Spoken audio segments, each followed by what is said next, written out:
மும்மொழி கொள்கையை பற்றியும் நேற்று நடந்த கூட்டத்தை பற்றியும் சகோதரர் அண்ணாமலை அவர்கள்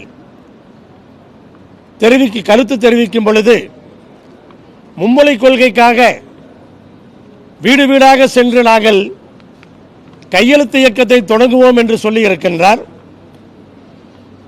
நேற்றைய கூட்டம் தேவையில்லாதது. தொகுதி மறுசீரமைப்புக்கான இந்த கூட்டம் தேவையில்லாதது.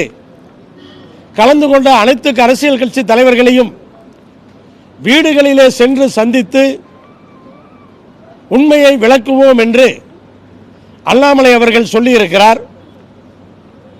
நான் அண்ணாமலை அவர்களுக்கு ஒரு சவாலாக சொல்லுகிறேன். இந்த மும்மொழி கொள்கை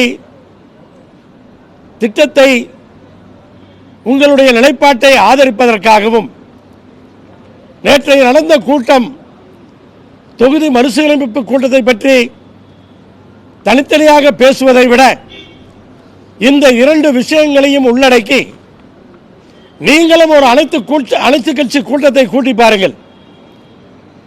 உங்களுக்கு சவாலாகவே நான் சொல்லுகிறேன். தமிழக மக்களுடைய நிலைப்பாட்டை அப்படியே தெரிந்து கொள்ளலாம்.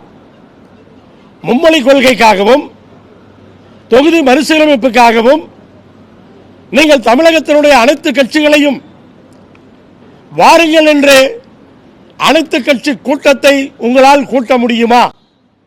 கூட்டி பாருங்கள். உண்மை நிலை என்னவென்று உங்களுக்கு தெரியும்.